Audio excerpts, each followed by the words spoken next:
What's going on, everyone? Welcome back to the show.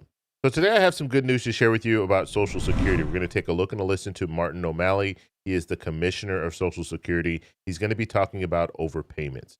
So that's what we're going to focus on in this video. But first off, if you guys can do me a favor, please like the video, subscribe to the channel, hit that little bell notification, and then click all. By clicking all, you'll get notified anytime we post a video. We do daily videos here, so by clicking the bell notification and clicking all, you should be getting updated every day. And just a reminder, thank you for your support. I really appreciate it. And if you'd like to follow me on Twitter and Threads, you can at the TEC Show Live. Okay, so I want to talk a little bit about the live stream that I didn't do a live stream this Thursday. I had some other things that were going on, so I wasn't able to do it. But we'll have live stream starting next Thursday again at 5 p.m. Pacific Standard Time, so come join us. Okay. First off, I want to take a look and a listen to Martin O'Malley. He's going to be talking about Social Security. He's going to be talking about the overpayments, okay? I also received an email yesterday talking about this very same topic, so we'll take a look at that email. So let's take a look at the video first. Here we go.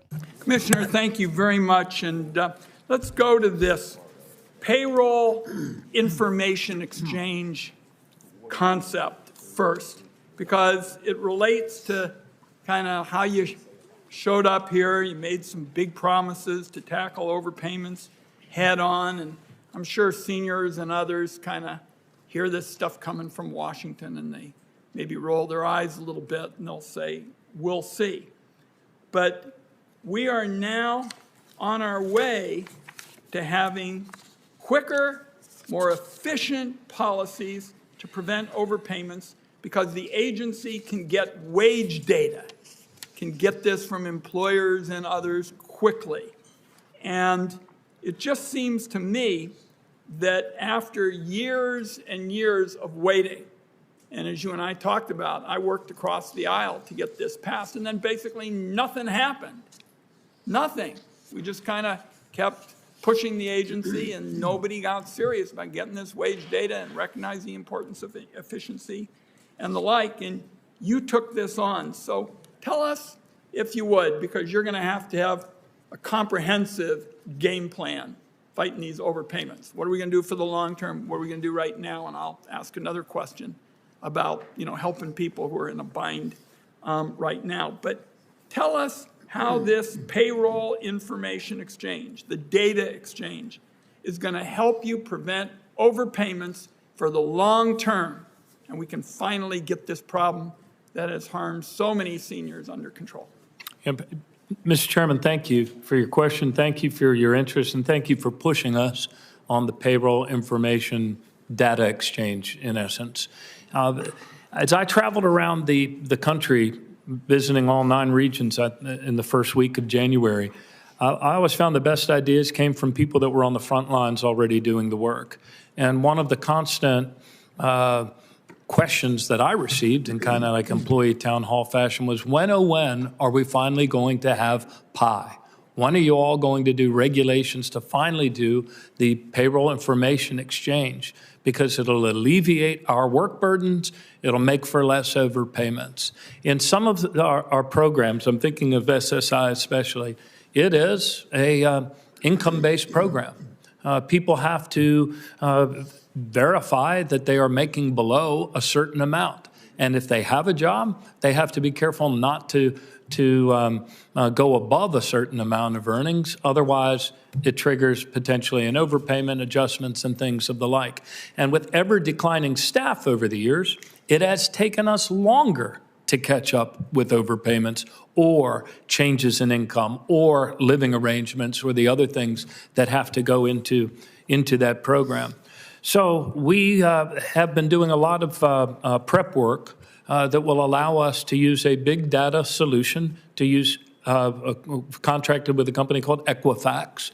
And even as old as our legacy systems are, we have done the work necessary to integrate our efforts across all the field field offices and processing centers with Equifax's database. So if a claimant, client, customer signs up and gives us permission to verify their wages through Equifax, We won't be waiting for somebody to come in with their latest pay stub. We won't be waiting for somebody in a processing center to put it through a scanner, to have it connect up with the file. Instead, it will happen instantaneously. We hope, therefore, we will be able to, in real time, identify where a situation that could have led to an overpayment is popping up, and we think it'll be a great relief on both the administrative burden internally, the administrative burden on customers, and lead to greater accuracy. Let me see if I can get two more questions in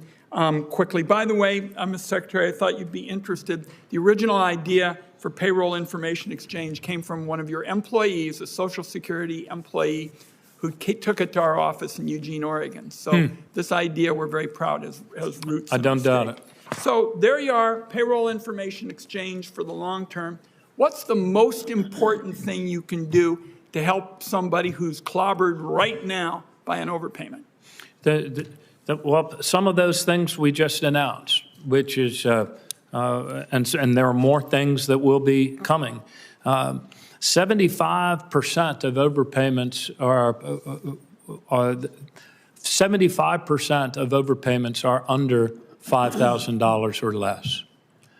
And 92% of people actually call us and work out an overpayment. I have sat there with people at Social Security listening on the other phone as clients ask, hey, I can't make the 200 every month. Can you allow me to do 100? So we have good people at Social Security, good people in the field offices.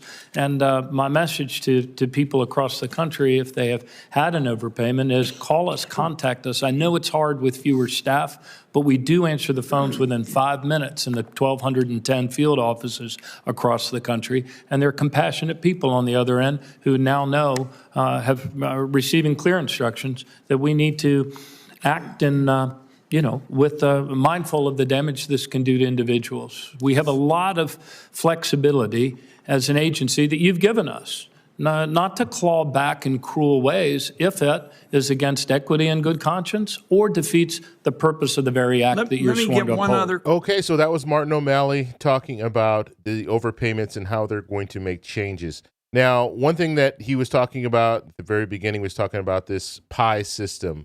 And I think this would actually really be beneficial to both the Social Security Administration as well as people who are concerned. So, and mainly he was talking about SSI. So because of the fact that you have to provide pay stubs and show the amount of money that you're receiving, so you don't go over the thresholds that they have. If they were to use Equifax and have this system set up where automatically that information would go to the Social Security Administration, it takes that burden from you. So now you won't be in a situation where, we'll hope you won't be in a situation where you're being overpaid. And then years down the road, the Social Security Administration comes after you and says, look, you owe us thousands and thousands of dollars. So it would prevent that. So I think that's a good thing. And then if there's an issue, then it's going to be between what's going on with Equifax and the information that's being transferred to the Social Security Administration. And realistically, your hand should be clean from that situation as a result of that. So that would absolutely help. Okay, now let me show you the email. So there's an email that came out, it was a couple of days ago, and this email talks about what the Social Security Administration is now going to do, their new policy when it comes to the collection of overpayments. And it says, the Social Security Administration announced it will decrease the default overpayment withholding rate from Social Security beneficiaries to 10% or $10, whichever is greater, from 100%, significantly reducing financial hardship on people with overpayments. So that's the short little email that was sent to everyone who has an account. So if you have a My Social Security account, you're going to get this information. I guess if you opt in for the emails, which I've opted in for the emails, so that's why I'm getting this information. Now, you don't have to be receiving Social Security. You just need to have a Social Security account, right? So you just need to have a Social Security number. You put that information in, you create an account, and then they will give you this information. I highly recommend that you do that because you can start setting up your retirement because you'll be able to see and you can do the simulations and all that. And so you'll have a good idea of how Social Security benefits can supplement your other retirement plan. So I think it's good to just sign up for the My Social Security account. And then the last thing he talked about is he was talking about the Social Security Administration. They will work with you when it comes to payments. So if you've been overpaid and you owe thousands of dollars, they're going to be much more open to if you can't afford, if you're in a hardship and you can't afford the money right away, or you can't afford to pay $200, then they'll work with you and bring that down to make it a little more affordable, so you can manage to pay your bills, pay rent, pay your mortgage, all of that, and still be able to meet whatever that obligation is. And so I think that's a good thing as well. And so basically he's letting you know that he understands that this is not a comfortable situation for people who get this big bill that they have to pay in the end. So I just wanted to share that with you guys. I think this is something good. I talked about Martin O'Malley before. Last week I did a video. I showed you him talking to the Senate about Social Security and how the plans on moving forward with Social Security. And so I think we're going to see some more good news coming from this, and I'll make sure to keep you guys up to date when it comes to the different changes that they're making to Social Security. If you guys have any questions, let me know down below. If you like this video, please give me a thumbs up. Please subscribe for more, and I'll talk to you in the next one. Bye.